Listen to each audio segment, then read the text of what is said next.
Powered by the Montana Television Network. This is the 5:30 News on Q2, Montana's news leader. Good evening and thanks for joining us. I'm Russ Riesinger. And I'm Jeanelle Slade. Salutes and honor given today to veterans across our city, community, state, and country. Today, local students, staff, family, and friends of all ages taking time to celebrate our veterans, our country, and our stars and stripes. Although everyday Americans appreciate the sacrifices and service our veterans have and do devote to our country, today more people remember to pause. Q2's Zoe Zandora takes us to two celebrations here in our community.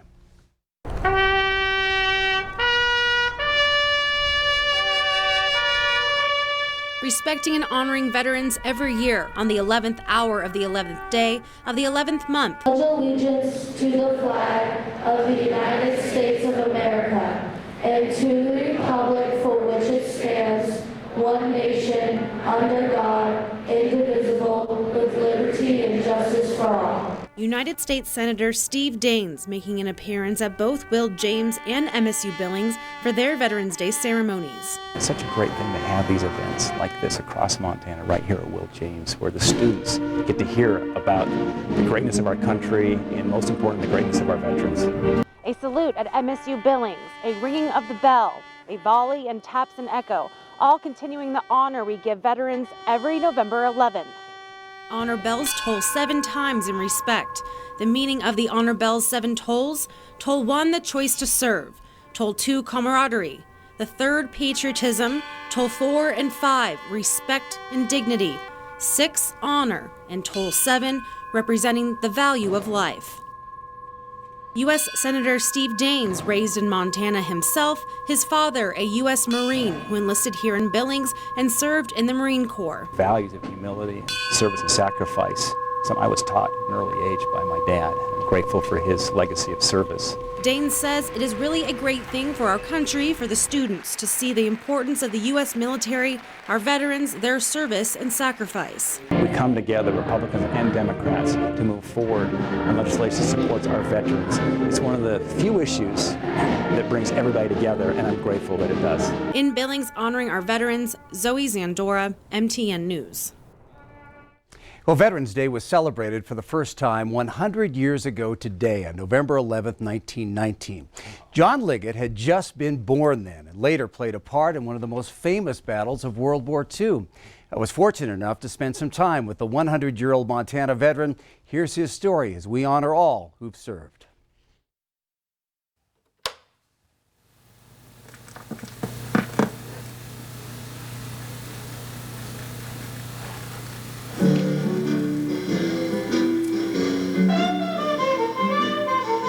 Well, I was born here in Roundup. I guess I've lived here all my life. We lived in a big old 2-story house on 519 2nd Street West. That was, well, I was born there. It's just an ordinary town, a small town. I've always liked it here. I expect I'll probably die here, but there's no hurry. John Liggett has spent nearly all of the 100 years he's lived in Roundup. But in World War II, Liggett was thousands of miles away in the Pacific Theater,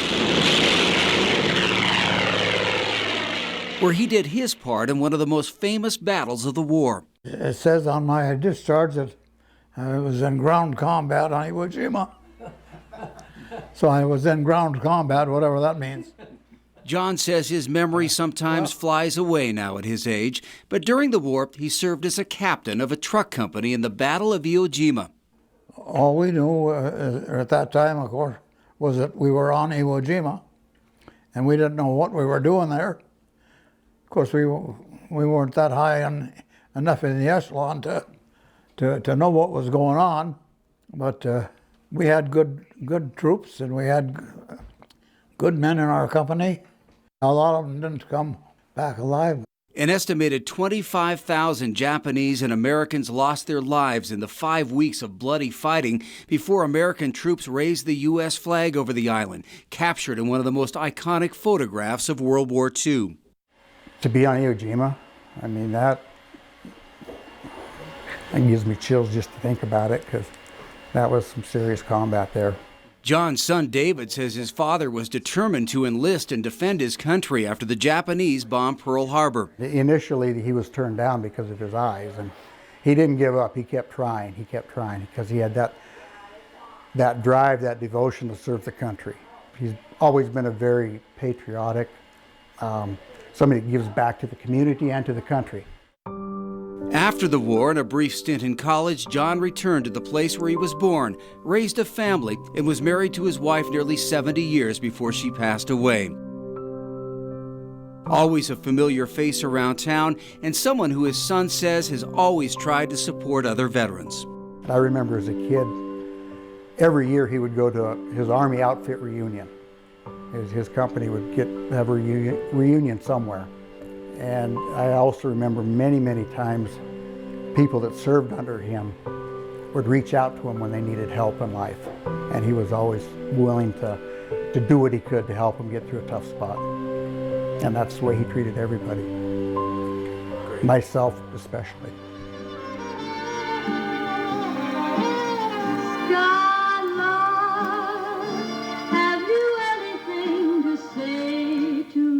I've been so blessed is the word I want. I was blessed with good health and always a lot of good people around. What are you probably most proud of? Would you look back on your life? Well, I think I'd probably have to say the service in the military. Where my heart can go a journey over the shadows And a big thank you to John and to all of those who've served. Yes, thanks so much. A nice story, Russ. Thanks. Well, on the weather scene tonight, Q2 Chief Forecaster Bob McGuire busy in the Weather Center tracking down some very low numbers. It is hard to believe, but there's a place north of Rudyard, Montana. That's just west of Havre. Yep. Went to 30 below zero this morning. 21 miles north of it. That was the coldest temperature in the nation. But take a look at some of these. If you open the record books today, this is what you would have found this morning. 16 below is the average at Havre. That was the record low at Havre. 22 below at Cutbank, 5 below here in Billings. Now let me show you our reported overnight lows. And check this out. Yeah, we got a brand new record low over at Havre. 18 below zero here in Billings. We were 1 below zero, 5 below at Livingston, 0 over at Miles City today. And as you will notice, our current temperatures, well, they've come up a little bit, except for Havre. They're still below zero there, but everyone else at least got above zero. And of course, here in Billings, we're at 22 degrees. And we're expecting to see these things warm up even more drastically the next several days. In fact, so much it could actually rain tomorrow. We'll have more about that in a few more minutes. All right, thanks so much, Bob. Well, after months of searching and sorting through several candidates, the Billings Clinic announced today it's narrowed down and named its new CEO. This final decision coming 6 months after the clinic's former CEO, Dr. Randall Gibb, was fired. Q2's Mitch Laggy attended today's press conference and joins us now with the clinic's new pick. Mitch. Russ and Jeanelle, in January 2020, a man by the name of Dr. Scott Elner will take the helm at the Billings Clinic. Elner wasn't present at the clinic's press conference this afternoon. Billings Clinic Board Chair Joy Ott announced the selection. Elner was chosen by the clinic board of directors in conjunction with other hospital department leaders in about 6 months. The usual length of a CEO search is about 12 months. Elner comes to Billings from Colorado, where he served as CEO for Centura Health Physician Group, where he had oversight of 900 doctors. Elner has a master's degree in public health and a medical degree from the Western University of Health Sciences. He told me over the phone today that he has a passion for patient safety, and that's actually how Elner heard of the clinic 10 years ago, after he did a fellowship with the American Hospital Association, and the clinic was named one of the safest hospitals in the country. Coming from Colorado, Elner knows the challenges facing rural health care. One of the intriguing opportunities that I really appreciate about Billings is its connection to rural health care. And I think that being able to bring some of the scalable resources and support from the Billings market into other areas across Montana and in the contiguous region is going to be important. And also to learn from our rural healthcare affiliates as well. Elner is taking over for former clinic CEO Dr. Randall Gibb, who was fired last May after a female employee at the clinic filed a sexual harassment claim against him. Russ and Jeanelle? All right, thank you, Mitch. Well, some sad news tonight about another major figure in the Billings community. Longtime philanthropist, community leader, and banking executive Randy Scott has died. The 65-year-old Scott, chairman of the First Interstate Bank System Foundation, passed away unexpectedly over the weekend.